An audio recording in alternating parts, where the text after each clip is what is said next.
بسم اللہ الرحمن الرحیم۔ السلام علیکم ورحمۃ اللہ وبرکاتہ۔ صرف 5 منٹ کا مدرسہ قرآن و حدیث کی روشنی میں اسلامی تاریخ۔ 11 ربیع الثانی۔ نمبر 1، مسلمانوں کی ہجرت حبشہ۔ جب کفار مشرکین نے مسلمانوں کو بے حد ستانا شروع کیا تو رسول اللہ صلی اللہ علیہ وآلہ وسلم نے صحابہ کرام رضی اللہ عنہم کو اجازت دے دی کہ جو چاہے اپنی جان اور ایمان کی حفاظت کے لیے ملک حبشہ چلا جائے۔ وہاں کا بادشاہ کسی پر ظلم نہیں کرتا، وہ ایک اچھا ملک ہے۔ اس کے بعد صحابہ کی ایک چھوٹی سی جماعت ماہ رجب 590 میں حبشہ روانہ ہوئی۔ ان میں خلیفہ راشد حضرت سلیمان غنی رضی اللہ عنہ اور ان کی زوجہ محترمہ اور حضور اقدس صلی اللہ علیہ وآلہ وسلم کی صاحبزادی حضرت رقیہ بھی تھی۔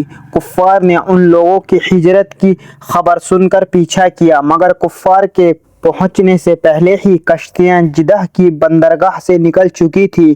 حبشہ پہنچ کر مسلمانوں نے امن و سکون سے زندگی گزارتے رہے۔ ان کے بعد اور لوگوں نے بھی ہجرت کی جن کی تعداد 100 سے زیادہ تھی، اور اس میں حضور اقدس صلی اللہ علیہ وآلہ وسلم کے چچا زاد بھائی حضرت جعفر طیار بھی تھے۔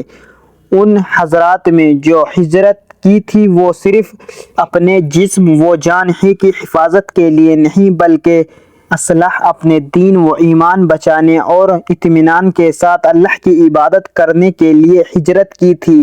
نمبر 2، اللہ تعالیٰ کی قدرت۔ آتش فتا لاوا وولکینو۔ آتش فتا وہ آگ ہے جو زمین کے اندر کی دھاتوں کو پگھلا کر باہر نکالتی ہے۔ جب وہ باہر نکلتی ہے تو بے پناہ جانی مالی نقصان ہوتا ہے، یہی نہیں بلکہ چکنا اور چٹیل میدان بنا دیتی ہے۔ دنیا کے ترقی یافتہ لوگ آج تک اس کی روک تھام کے لیے نہ کوئی مشین، نہ کوئی انتظام اور نہ کوئی خاص معلومات حاصل کر سکے کہ جب نکلنے کا کتنا لگے گا، کہاں سے نکلے گا اور کب تک نکلے گا۔ یہ کون ہے جو زمین سے آگ کا گولا نکالتا ہے؟ یقیناً وہ اللہ ہی کی ذات ہے۔ نمبر 3، ایک فرض کے بارے میں۔ نمازی پر جہنم کی آگ حرام۔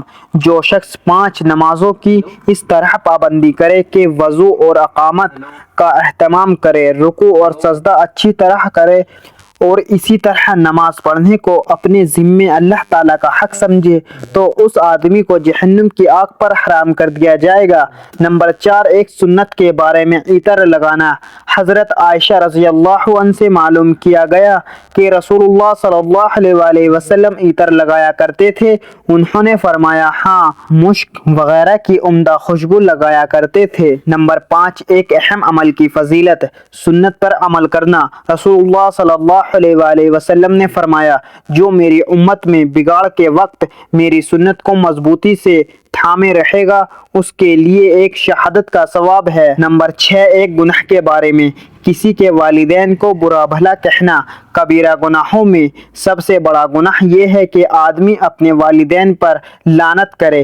تو پوچھا گیا، اے اللہ کے رسول، آدمی اپنے والدین پر کیسے لعنت کرے گا؟ ارشاد فرمایا، وہ دوسرے آدمی کے والدین کو برا بھلا کہے گا، پھر وہ آدمی اس کے والدین کو برا بھلا کہے گا۔ نمبر 7، دنیا کے بارے میں۔ دنیا میں لگے رہنے کا انجام۔ رسول اللہ صلی اللہ علیہ وآلہ وسلم نے فرمایا، جو شخص دنیا کی زیب و زینت کو دیکھ کر اور اپنے انجام کو سوچے بغیر دنیا میں گھستا ہے تو وہ اپنے آپ کو جہنم میں ڈالتا ہے۔ نمبر 8، آخرت کے بارے میں۔ اہل جنت کا حال۔ قرآن میں اللہ تعالیٰ فرماتا ہے، جو لوگ اپنے رب سے ڈرتے رہتے ہیں وہ گمراہ کے گمراہ ہو کر جنت کی طرف روانہ کیے جائیں گے، یہاں تک کہ جب اس جنت کے پاس پہنچ جائیں گے اور اس کے دروازے پہلے سے کھلے ہوئے ہوں گے اور جنت کے محفوظ فرشتے ان سے کہیں گے، تم پر سلامتی ہو، اچھی طرح مزے میں رہو، جاؤ جنت میں ہمیشہ ہمیشہ کے لیے داخل ہو جاؤ۔ نمبر 9، طب نبوی سے علاج۔ کان بجنے کا علاج۔ رسول اللہ صلی اللہ علیہ وآلہ وسلم نے فرمایا، جب تم میں سے کسی کا کان بجے تو مجھے یاد کرو اور مجھ پر درود بھیجو۔ نمبر 10، قرآن کی نصیحت۔ قرآن میں اللہ تعالیٰ فرماتا ہے، اے ایمان والو، جب تم خفیہ باتیں کرو تو گناہ، ظلم و زیادتی اور رسول صلی اللہ علیہ وسلم کی نافرمانی کی باتیں نہ کیا کرو، بلکہ بھلائی اور پرہیزگاری کی باتیں کیا کرو اور اللہ سے ڈرتے رہو جس کے پاس تم سب جمع کیے جاؤ گے۔ اللہ تعالی ہم سب کو کہنے سننے سے زیادہ عمل کرنے کی توفیق عطا فرمائے، آمین۔ مزید اسی طرح کی اسلامک ویڈیو کے لیے چینل زمام ملک کو سبسکرائب کریں اور ویڈیو کو لائک اینڈ شیئر ضرور کریں۔ جزاک اللہ، شکریہ۔